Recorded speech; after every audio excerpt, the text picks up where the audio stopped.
personas que quizás incluso sin tanta formación académica pueden ayudar, pueden apoyar la familia, un buen amigo, el pastor, la iglesia, ¿no? para dar contención. Pero David está pasando por tal vez el peor de los dolores del ser humano. Tiene que ver con el dolor espiritual. Porque para el dolor físico te tomas un ibuprofeno. Si hay alguna situación emocional, tal vez un psicólogo te puede ayudar o la familia. Pero cuando perdés la fe, cuando perdés la esperanza, cuando sentís que ya nada tiene sentido, que nada vale la pena, cuando vos creés que Dios ya te ha desahuciado, ¿a dónde vas? ¿A dónde vas? Porque se supone que el último recurso es Dios. Y aunque todos se vayan, el que nunca te abandona, ¿quién es? No me digan persona, ¿no? Es Dios. Es Dios.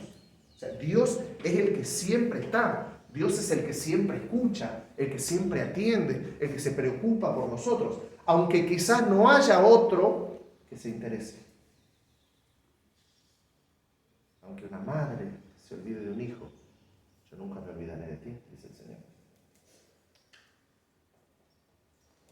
Dios mío, ¿por qué me has desamparado? ¿Por qué estás tan lejos de mi salvación y de las palabras de mi clamor?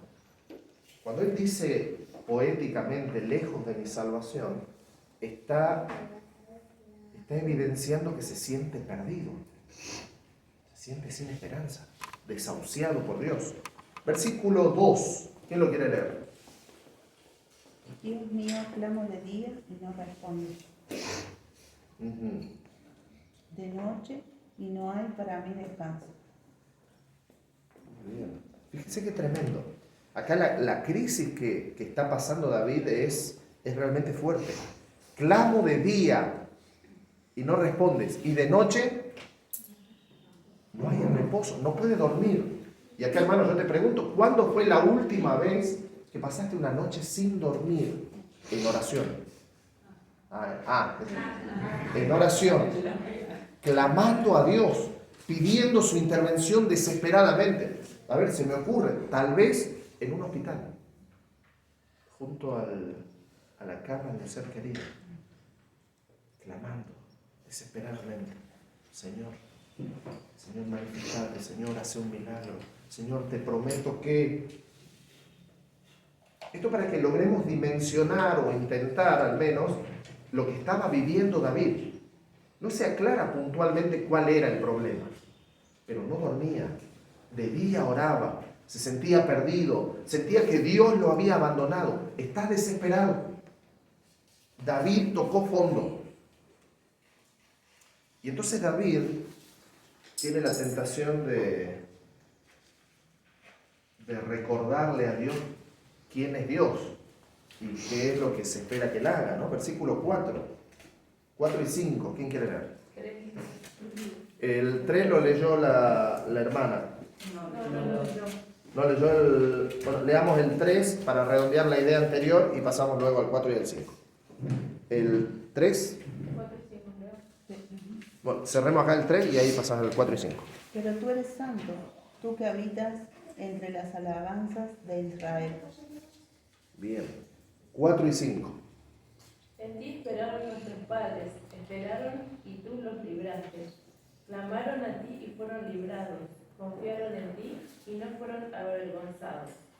Fíjense, David le recuerda a Dios, le dice: pero Señor, tú eres santo, tú eres todopoderoso, tú te manifestaste en la historia con nuestros padres, ellos creyeron, los sacaste de Egipto, hiciste caer pan del cielo, abriste el mar rojo. Señor, ¿dónde está tu poder? Como que le recuerda a Dios, le reclama, porque aquel Dios todopoderoso del cual había escuchado, del cual había aprendido, ahora lo había abandonado. ¿Dónde estaba Dios? Y aquí, hermano, yo cuando leí esto por primera vez me hice un replanteo. Clama de día y no responde, clama de noche, no puede dormir, no hay paz. Y me complicó porque Yo creo que Dios responde a las oraciones. Yo creo que Dios escucha. Yo enseño, yo predico, yo hago evangelismo. Mi tarea en la asociación es ser el evangelista. Yo pongo carpas, alquilo salones, me voy a diferentes lugares, plantamos iglesias. Yo predico 60 noches, 90 noches, 40 noches acerca del amor de Dios. Y yo les enseño a las personas que Dios se interesa por ellos. Y que no importa la situación por la que pasen, Dios va a obrar en la vida de los hijos sinceros que lo buscan de verdad. Lo buscan en serio. Pero acá Dios no responde. ¿Qué pasó con Dios? Yo creo que, como dijo Jesús, el que a mí viene no lo echo fuera. Yo creo en eso de que el que toca se le abre, al que llama, al que pide. Yo creo en eso. ¿Qué pasó con David? ¿Qué pasó con Dios? ¿Dónde está el problema? ¿Falló Dios? No. Entonces tendría que estar en David el error. Ahora, ¿qué hace Dios cuando una persona está necesitada, busca al Señor, pero por alguna cuestión no le permite a Dios manifestarse? ¿Saben que yo este texto lo leí de atrás para adelante, de arriba para abajo, en diferentes versiones? Me fui al idioma original, al hebreo, y el hebreo me dio un poquito más de luz. ¿Vieron donde dice, tú eres santo y habitas entre las alabanzas de Israel? Esas alabanzas de Israel en hebreo hacen referencia al santuario celestial. Y entonces me cae la ficha que David tenía un problema teológico. ¿Por qué? Hay dos palabritas sencillas que quiero enseñarles hoy.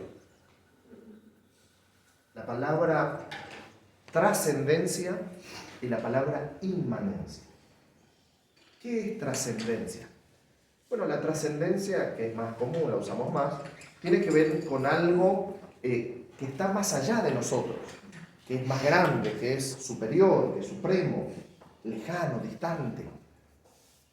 Teológicamente, la concepción de trascendencia de Dios nos presenta un Dios que está lejos. Claro, se enfatizan algunas características. Él es santo, Él es perfecto, Él no se contamina con el pecado.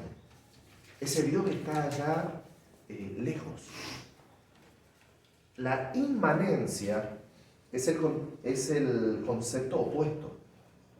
Es un Dios tan cercano que se confunde con el ser humano. Un extremo de este concepto es el panteísmo. La nueva era, las religiones orientales que te muestran al punto de que vos mismo podés llegar a ser Dios. ¿Se entiende? Y se diluye la imagen de aquel Dios trascendente, todopoderoso. El tema es que según el concepto que tengamos, va a ser nuestra experiencia, nuestra religión, nuestra fe. Si yo pienso en un Dios trascendente en extremo, ese es el Dios de la Edad Media, un Dios de ceño fruncido, un Dios que está esperando el error humano para caer con sus juicios. Es el Dios de los cantos gregorianos. Según como yo conciba a Dios en mi mente, así va a ser mi adoración, mi liturgia, mi forma de vestir, mi forma de hablar, mi forma de comer. Bien, toda esta teología va a afectar en mi vida. Si yo tengo el otro concepto del Dios tan cercano que se confunde con el ser humano, yo no necesito alabarlo a Él. Más bien Él tiene que estar a mi servicio. Y esto es peligroso porque nosotros hasta podemos hacer oraciones extorsivas con Dios. Y decirle, Señor, yo te prometo que voy a ir a la iglesia, pero si me sanás a la abuelita. Si no sanás a la abuelita, yo no voy a la iglesia. Y vos te vas a encontrar con muchos, incluso que se dicen ateos, que lo más probable es que no sean ateos, sino que estén enojados con Dios. Porque en alguna ocasión le pidieron algo y Dios no le cumplió según ellos. Y están enojados, porque Él no sanó a mi abuelita. Y entonces lo colocamos a Dios entre la espada y la pared y está forzado a sanar a mi abuelita. Mi abuelita ya tiene 90 años, está apenas, ya quiere descansar. Y Dios la tiene que sanar porque si no te enojas. Y no vas a la iglesia y maldecís y perdés la fe, apostatás, y qué sé yo. Señor, ¿por qué me pasa esto? Y entonces me enojo con Dios y no voy a la iglesia. Una religión centrada en el ser humano. Ninguno de los extremos es bueno. Porque en este extremo de trascendencia, este Dios es irrelevante en la vida del ser humano. Es el concepto que tenían los que estaban en Babilonia, por ejemplo. Cuando Nabucodonosor pide la interpretación del sueño, ellos le dicen, no, esto es de los dioses, los cuales no moran con la carne. O sea, Dios está lejos. O tenés la postura más común en muchas iglesias, sobre todo evangélicas, pentecostales, en que nosotros le damos órdenes a Dios, ¿no? Yo declaro, proclamo y decreto sanidad y bendición y esto y lo otro. Y entonces yo doy el Espíritu Santo y el Espíritu Santo tiene que hacer lo que yo quiera, cuando bíblicamente es al revés. Ahora, David lo tiene a Dios lejos de su salvación, allá en las alabanzas de Israel, allá en el pasado, con la apertura del Mar Rojo, con los padres, con los judíos, con los hebreos, la historia de Egipto. ¿Para dónde creen que se fue David? ¿Trascendencia o inmanencia? Trascendencia. El concepto de trascendencia te aleja de Dios. Te aleja de ese Dios que te ama, que se vincula, que se acerca, que te escucha, que te atiende. No pierdan el Salmo 22. ¿Sí? Dejen allí un dedito, un papelito, algo. Y los invito al libro de Isaías. En el libro de Isaías vamos a encontrar el equilibrio bíblico entre trascendencia e inmanencia.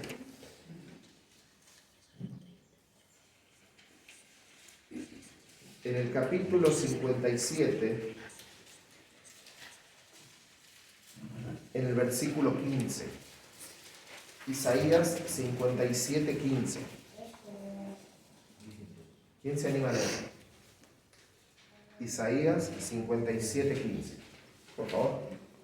Porque así dijo el alto y sublime, el que habita la eternidad, y cuyo nombre es el Santo. Perdón, hacemos un alto. ¿Qué se enfatiza acá de Dios? ¿Trascendencia o inmanencia?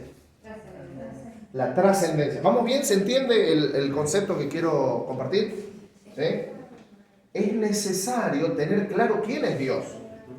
Y la trascendencia en un punto correcto es fundamental. Porque si Dios no fuera el alto, el sublime, el todopoderoso, no sería relevante en nuestra vida. No sería Dios. No sería Dios. Y entonces no tendríamos a quién acudir en un momento de angustia, de necesidad, de crisis, porque puede venir un buen amigo, te pone la mano en el hombro, te abraza, te dice un buen consejo, pero no tiene el poder para transformar las cosas. Dios tiene el poder para abrir el mar, para hacer caer pan del cielo. Dios tiene poder.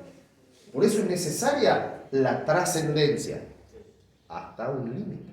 O sea, en cierto equilibrio. El versículo no termina ahí. Dice, yo habito en la altura y la santidad, pero habito también con el quebrantado y humilde de espíritu, para reavivar el espíritu de los humildes y para vivificar el corazón de los quebrantados. Qué maravilloso ese texto. Porque nos presenta la perfección del carácter de Dios en equilibrio completo, ¿no? Porque Él es todopoderoso, pero además nos ama y quiere estar cerca de sus hijos. Nosotros podemos tener gente con la capacidad de ayudarnos sin el deseo de hacerlo, y podemos tener gente que nos quiera dar una mano sin la capacidad, sin la posibilidad de generar ningún cambio. Dios es trascendente y es a la vez inmanente. Ahora, David se había ido a un extremo. lo tenía Dios allá en el santuario celestial, lejos.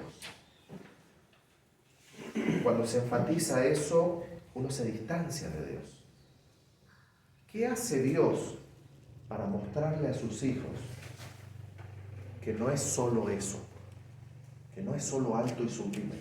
¿Cómo puede mostrarle Dios al ser humano que se interesa, que lo ama, que quiere ayudarlo, que quiere intervenir en su vida, que quiere formar parte de su experiencia? Volvamos al Salmo 22. ¿Qué hace Dios cuando alguno de sus hijos está confundido, desalentado?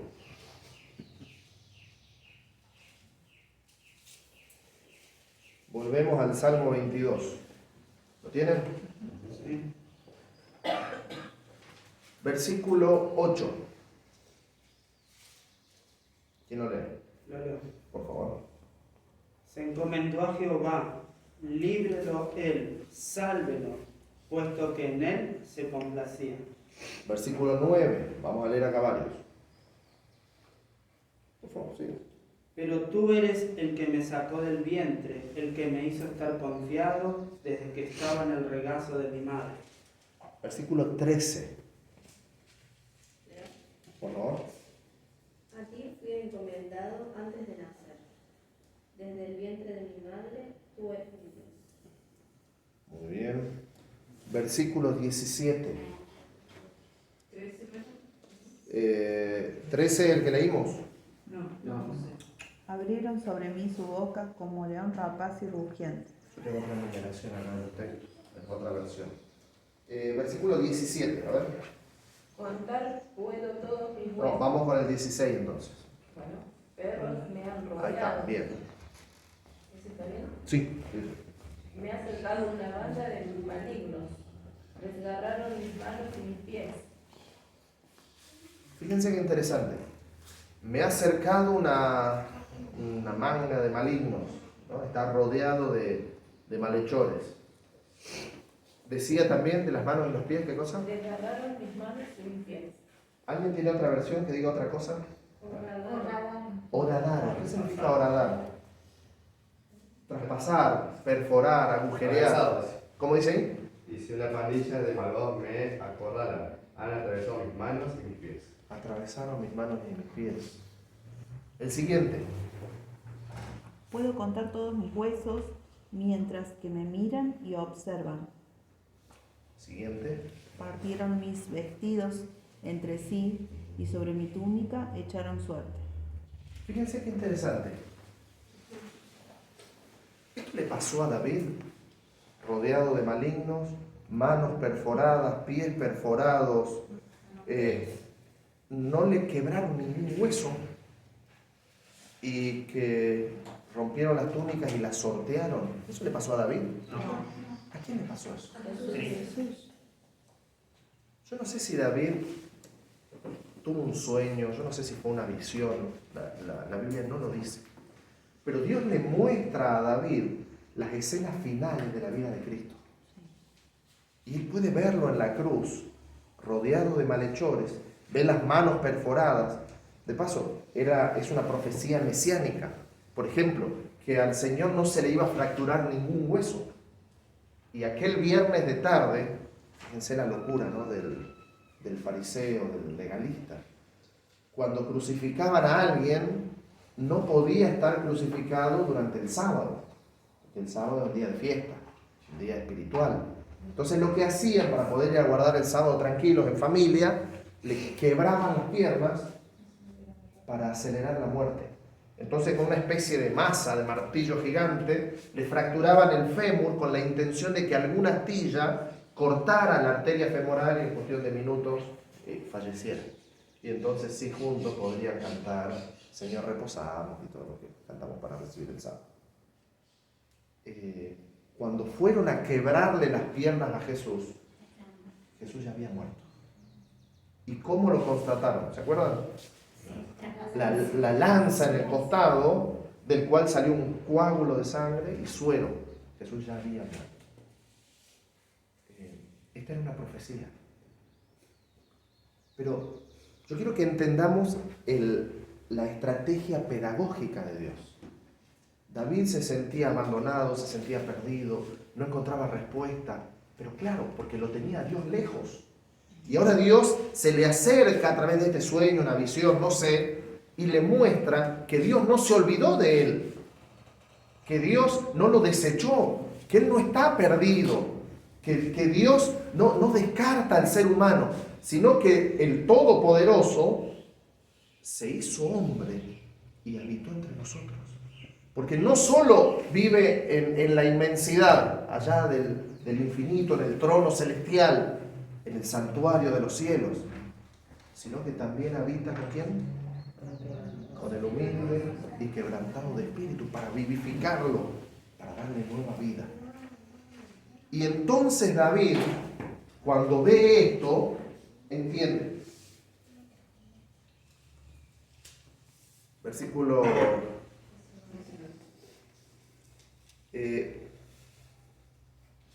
quiero ir al 24 directamente, por cuestiones de tiempo. Salmo 22, versículo 24. ¿Quién lo lee? Porque no menosprecia ni desdeña la aflicción del angustiado, ni de él esconde su rostro. Cuando clama a él, lo escucha. Qué hermoso versículo. Ahora David dando testimonio y le dice, porque Dios no esconde el rostro del que sufre, da la cara, diríamos en criollo nosotros, no se esconde, da la cara, escucha la oración del afligido. Versículo 25, de ti será mi alabanza en la gran congregación, mis votos pagaré delante de los que le temen, comerán los humildes, serán saciados, alabarán a Jehová los que le buscan, vivirá vuestro corazón para siempre. Se acordarán y se volverán a Jehová todos los confines de la tierra. Versículo 29, comerán y adorarán. Versículo 30, la posteridad les servirá. 31, vendrán y anunciarán su justicia. Y entonces, cuando él entendió que Dios se interesa, que Dios se hizo hombre, que dejó la gloria celestial para buscarnos, para salvarnos, para rescatarnos, recién entonces, y no antes, recién entonces, David escribe el Salmo 23. Y él ahora dice, Jehová es mi pastor, y nada me faltará. En lugares de delicados pastos me hará descansar. Junto a aguas de reposo me pastoreará. Él confortará mi alma. Me guiará por sendas de justicia. Y el verso 4 a mí me encanta. Y aunque ande en valle de sombra y de muerte, no temeré mal alguno. ¿Por qué? Pero no es que está allá lejos, en el cielo, inaccesible, inalcanzable. Tú estarás conmigo. Hermanos queridos, es una lección que nosotros necesitamos aprender. A veces lo aprenderemos en el dolor, entre las lágrimas. Dios está con nosotros. ¿Se acuerdan de Moisés? Que él aprendió a vivir como viendo. Sí. Necesitamos aprender eso. Dios es todopoderoso, es alto, es sublime, pero también está con el humilde y quebrantado de corazón. Yo no sé qué luchas atravesar, cuáles son los problemas, tal vez sean un montón. Solo quiero decirte que el Señor no menospreció el dolor del afligido. Y cuando él clamó al Señor, el Señor lo oyó. Y podemos decir entonces todos juntos, el Señor es mi pastor. ¿Les parece que terminamos cantando? Hay un himno muy bonito que es el 102, se titula Cordero de Dios. Y me llama la atención este canto porque en las primeras estrofas se habla de Jesús como el Cordero de Dios, pero en la última estrofa somos nosotros cuando le decimos al Señor, Señor, yo voy a ser tu Cordero y tú vas a ser mi pastor. ¿No? Ojalá pueda ser esa nuestra experiencia.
Oramos. Querido Jesús, te damos gracias, Señor, por este día, por el mensaje de hoy, de tu santa palabra. Te agradecemos por escuchar tu voz. Te rogamos que podamos seguir tus pisadas, Señor, y confiar que tú estás cerca de nosotros. Te rogamos que nos acompañes en nuestros hogares y podamos pasar un sábado en tu compañía, Señor. Oramos en el nombre de Jesús. Amén. Amén.